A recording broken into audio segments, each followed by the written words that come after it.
All right, the World Economic Forum came out with their Future of Jobs report, and they list 10 critical skills that are in high demand for the future of work. The most surprising one on this list: resilience, flexibility, and agility. I found that to be fascinating because who in the world teaches this? Is that even a skill? It doesn't make any sense that this would be on there. But when you think about it from the way the world is changing, technology, companies, industries changing, like the pace of change is so great that leaders, managers, executives, they need their workforce to be able to adapt. And so right now in 2025, as we see AI coming, as we see how it's can change the landscape, we need to start learning these things right now before everybody else catches on so that we have a competitive advantage and we are able to pivot not only our job role, but maybe pivot our entire career path by leveraging some of the changes, being open to what change is coming, not looking at it from the standpoint of it's a barrier or a blocker, but how could we potentially use that and leverage it? So, looking at this list, I think resilience, flexibility, and agility has to be at the top of the list because the way society is structured today, the way that we've achieved great economic growth has been through creating lanes for people to go in and to specialize in them. But as change and as technology ramps up and the pace of change, we are like our labor force does have a critical lack of this type of mentality and these skills to be able to adapt and morph and change along the way. So I do think that is kind of number one or should be very high up um, in the list.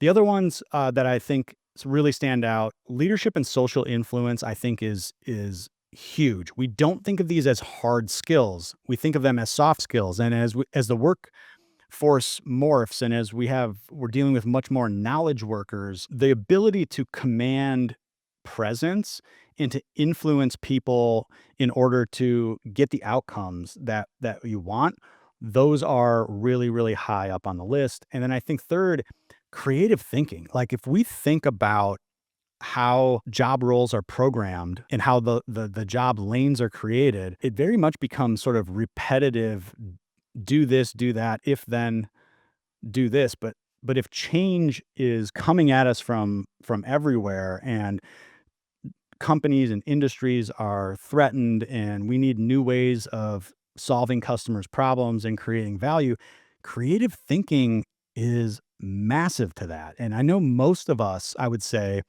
don't necessarily think of ourselves as creative. We think of the artist as creative, or maybe the entrepreneur as creative, some of the technologists. But at the at the heart of it, human beings are creative problem solvers. And if you are pride yourself on solving problems for people, the process by which you solve problems is a creative exercise.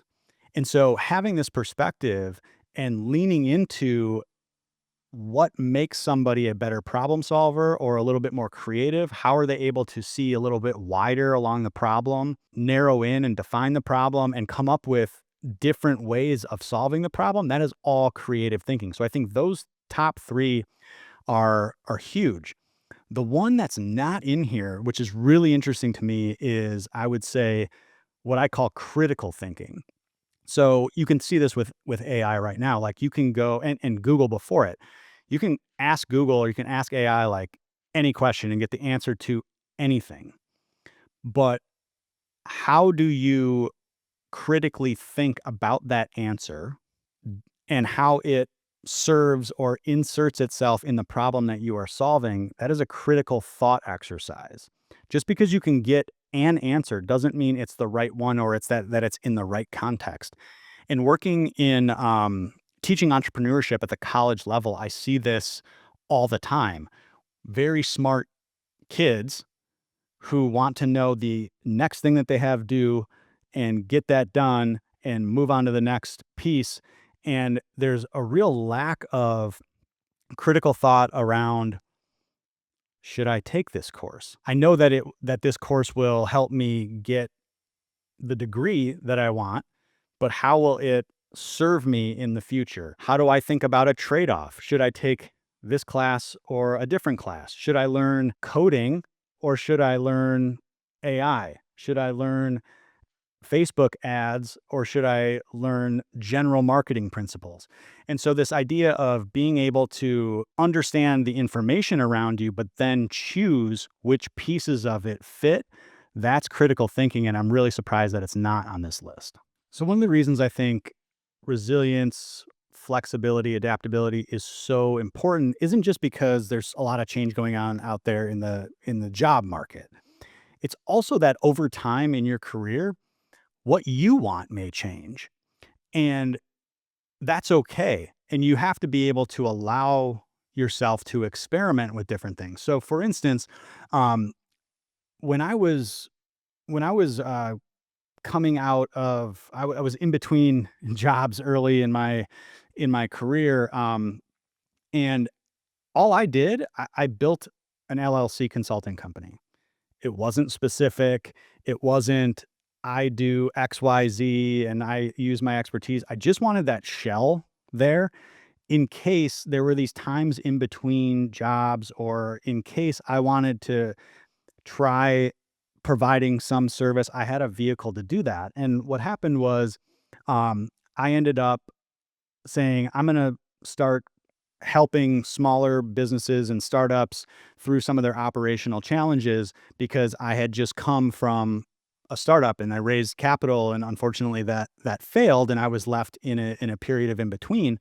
But I was able to get a couple of clients, help them just generally through operational challenges, and eventually I got hired with by one of my clients to build an internet company. And then later on, when I got fired from that job, out of the blue, and it wasn't anything to do with my performance, it was a reorg situation. I went right back to that LLC consulting company, and I used it to consult for a Fortune 300 innovative insurance company. I kept it at an arm's length. I had a consulting relationship, a consulting contract. I was a 1099 contractor, but it was a full-time role and it gave me all the flexibility I needed to take that and to kind of morph and change in these in-between times. So it wasn't necessarily that it's not that the LLC is the answer. It's that the idea of having some type of vehicle in order for you to keep working, keep producing value, selling items and creating income in these periods that you are probably and very likely going to go through in your career. An example of being flexible and adaptable. And I think it saved me a lot of time, a lot of headache and a lot of heartache in those in between times because I had something that I could go after and use in order to create money or create value, earn money, and keep my career moving. So if you are someone who's hearing this and they're like, okay, where do I start? How do I start to develop a more flexible and resilient mindset and build kind of a bigger, broader view of the world, and where my talents can go, and maybe what I would do if shit really hit the fan. Um, the best place to start and where I started was this great blog called Farnham Street, and the author or the writer actually created a series of books called The Great Mental Models. And I have all three volumes, but these are basically heuristics and very important kind of universal truths or ways of kind of analyzing the world around you done in very short chunks. And so I would recommend that you get these. They're called The Great Mental Models. General Thinking Concepts is volume one. You can go get it on Amazon or going to Farnham Street blog. And all of these things can be kind of like read and understood in 5-minute chunks. So there are great pieces of information in here like Occam's razor, Hanlon's razor, the idea of circle of competence from Warren Buffett. All of these different mental models you can have in your toolkit in order to see the world in a little bit more adaptable and flexible way.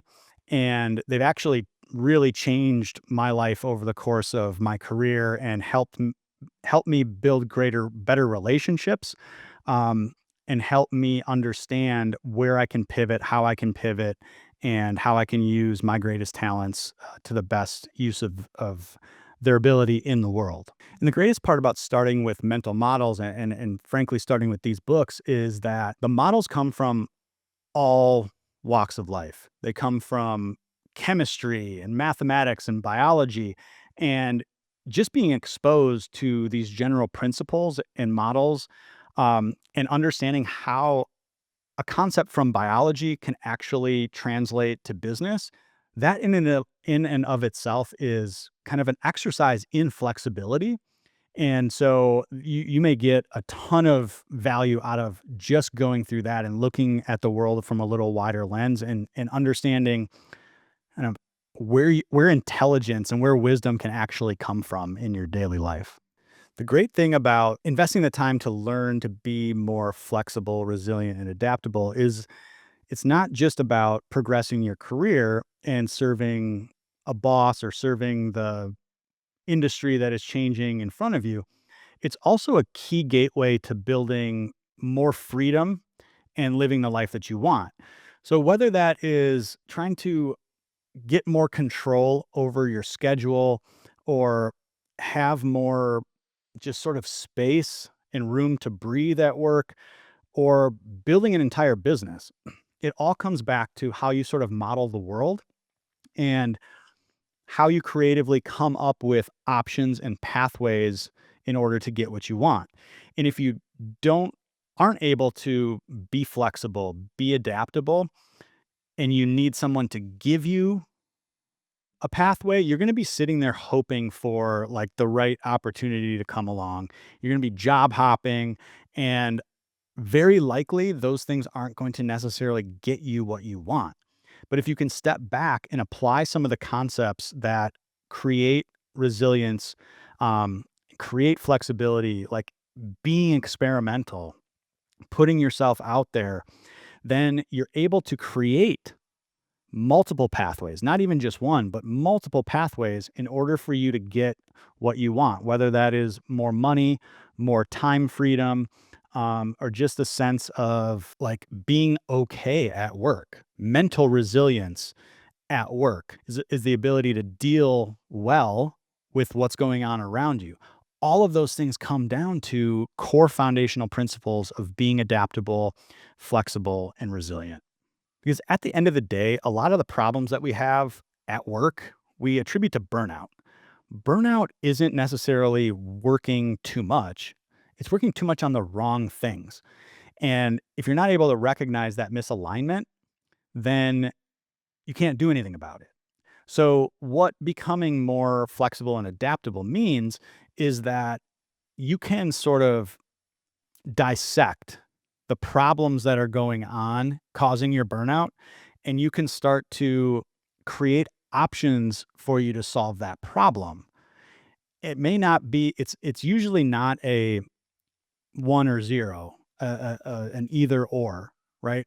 A lot of people say, "I hate my job, I'm burned out, therefore I must leave and go to a different company." Many times there's something in there that we can actually solve for, and learning to be more creative, learning to be more resilient and flexible and flex that creative thinking muscle helps you solve your own problems. And then because if we're burned out and we feel boxed in, we feel out of control. If we don't have options to either solve our problem or to create a new path for ourselves, we're we're just completely boxed in. We're burned out where we don't know the next step. We feel very powerless. And so you can use creative thinking and a lot of the principles for adaptability and flexibility to actually create a set of options for you. You can start to think about your network as expanding your luck surface area, for instance, right? Maybe you've neglected your network because you haven't really felt like you know what the purpose is to reaching out to other people if you have a job. But your relationships can be a very, very big career amplifier and give you a lot of options in order to move companies, create businesses, create joint ventures, do creative projects.